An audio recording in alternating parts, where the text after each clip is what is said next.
Hi, boys and girls. Miss Lehmann here for our new chapter book. It's called The Mouse and the Motorcycle. It's a classic written by Beverly Cleary. Maybe you've heard of it. The Mouse and the Motorcycle. Chapter 1. The New Guest. Keith, the boy in the rumpled shorts and shirt, did not know he was being watched as he entered room 215 of the Mountain View Inn. Neither did his mother and father, who looked both hot and tired.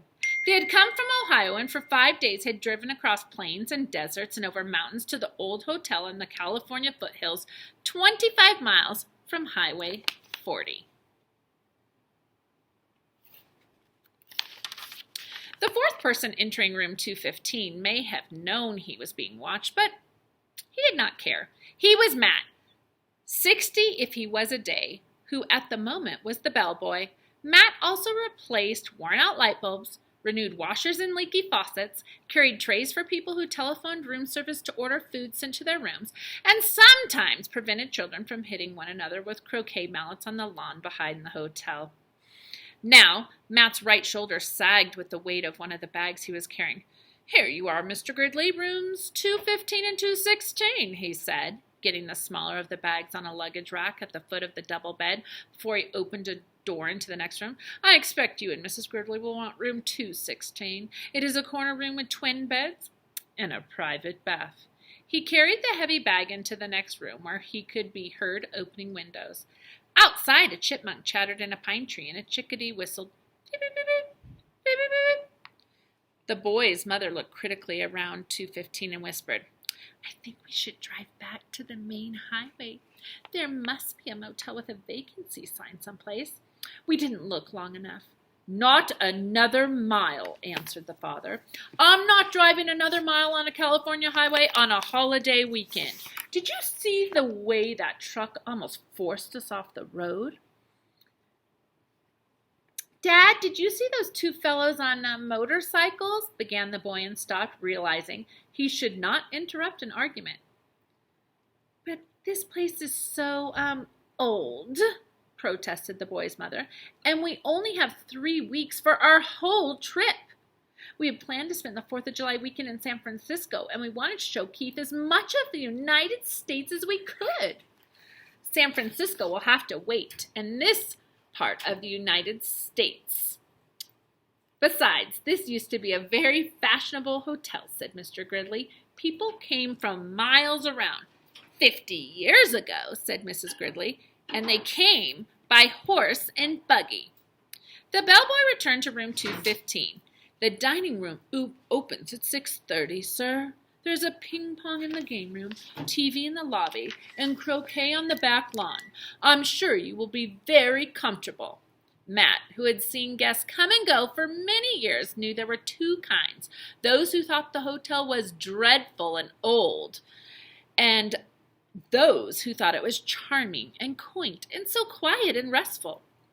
"Of course we will be comfortable," said Mr. Gridley, dropping some coins into Matt's hand for carrying the bags. "But this big old hotel is positively spooky." Miss Gridley made one last protest. It's probably full of mice." Matt opened the window wide. "Mice? Oh, no, ma'am. The management wouldn't stand for mice." "I wouldn't mind a few mice," the boy said as he looked around the room at the high ceiling, the knotty pine walls, the carpet so threadbare that many of its roses had almost entirely faded, the one chair, the wash basin and towel racks in the corner of the room. "I like it here," he announced, "a whole room to myself. Usually I just get a cot in the corner of a motel room." His mother smiled, relenting. Then she turned to Matt. "I'm sorry, it's just that it was so hot crossing Nevada, and we are not used to mountain driving. Back on the highway, the traffic was bumper to bumper. I'm sure we will be very comfortable."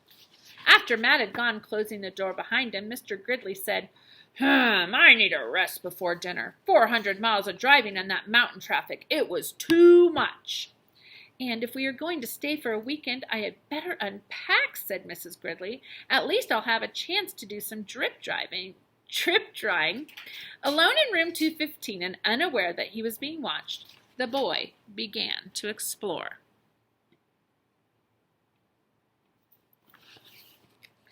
He got down on his hands and knees and looked under the bed. He leaned out the window as far as he could and greedily inhaled deep breaths of pine-scented air. He turned the hot and cold water on and off in the wash basin and slipped one of the small bars of paper-wrapped soap into his pocket. Under the window, he discovered a knothole in the pine wall down by the floor, and squatting, he poked his finger into the hole. When he felt nothing inside, he lost interest. Next, Keith opened his suitcase and took out an apple and several small cars, a sedan, a sports car, and an ambulance about 6 inches long, and a red motorcycle half the length of the cars, which he dropped on the striped bedspread before he bit into the apple. He ate the apple noisily in big chomping bites and then laid the core on the bedside table between the lamp and the telephone. Keith began to play, running his cars up and down the bedspread, pretending that the stripes on the spread were highways and making noises with his mouth. Brum, brum, brum, brum, for the sports car. Wee, for the ambulance, and for the motorcycle up and down the stripes. Once Keith stopped suddenly and looked quickly around the room as if he expected to see something or someone, but when he saw nothing, he returned to his cars. Vroom, vroom, bang, crash. The sports car hit the sedan and rolled over off the highway stripe. The motorcycle came roaring to the scene of the crash. Keith, his mother called from the room next door. Time to get washed for dinner. Okay. Keith parked his cars in a straight line on the bedside table beside the telephone where they looked like a row of real cars, only much, much smaller. The first thing Miss Gridley noticed when she and Mr. Gridley came into the room was the apple core on the table. She dropped it with a thunk into the metal wastebasket beside the table as she gave several quick little sniffs of the air and said, looking perplexed, I don't care what the bellboy said. I'm sure this hotel has mice. I hope so, Keith muttered. Chapter 2, The Motorcycle.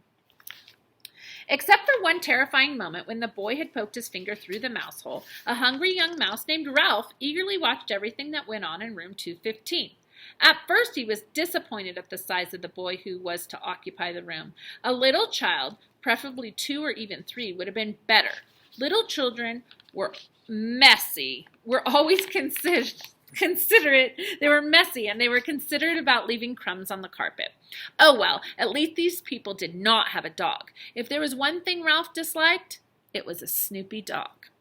Next, Ralph felt hopeful. Medium-sized boys could almost always be counted on to leave a sticky candy bar wrapper on the floor or a bag of peanuts on the bedside table, where Ralph could reach them by climbing up the telephone cord. With a boy this size, the food, though not apt to be plentiful, was almost sure to be a good quality. The third emotion felt by Ralph was joy when the boy laid the apple core by the telephone. This was followed by despair when the mother dropped the core into the metal wastebasket. Ralph knew that anything at the bottom of a metal wastebasket was lost forever to a mouse. A mouse lives not by crumbs alone, and so Ralph experienced still another emotion. This time food was not the cause of it. Ralph was eager, excited, curious, and impatient all at once. The emotion was so strong it made him forget his empty stomach. It was caused by those little cars, especially that motorcycle and the p-p-p-p sound the boy made. That sound seemed so satisfying. It was a sound that Ralph had been waiting all his life to hear. Went the boy. To the mouse, the sound spoke of highways and speed, of distance and danger, and whiskers blown back by the wind. The instant the family left the room to go to dinner, Ralph scurried out of the mouse hole and across the threadbare carpet to the telephone cord, which came out of a hole in the floor beside the bedside table. Ralph! Scolded his mother from the mouse hole. You stay away from that telephone cord! Ralph's mother was a great worrier. She worried because their hotel was old and run down, and because so many rooms were often empty with no careless guests to leave crumbs behind for mice. She worried about the rumor that their hotel was to be torn down when the new highway came through. She worried about her children finding aspirin tablets. Ralph's father had tried to carry an aspirin tablet in his cheek pouch. The aspirin had dissolved, with unexpected suddenness, and Ralph's father had been poisoned. Since then, no member of the family would think of touching an aspirin tablet, but this did not prevent Ralph's mother from worrying. Most of all, Ralph's mother worried about Ralph. She worried because he was a reckless mouse who had stayed out late in the daytime when he should have been home safe in bed. She worried when Ralph climbed the curtains to sit on the windowsill to watch the chipmunk in the pine tree outside and the cars in the parking lot below.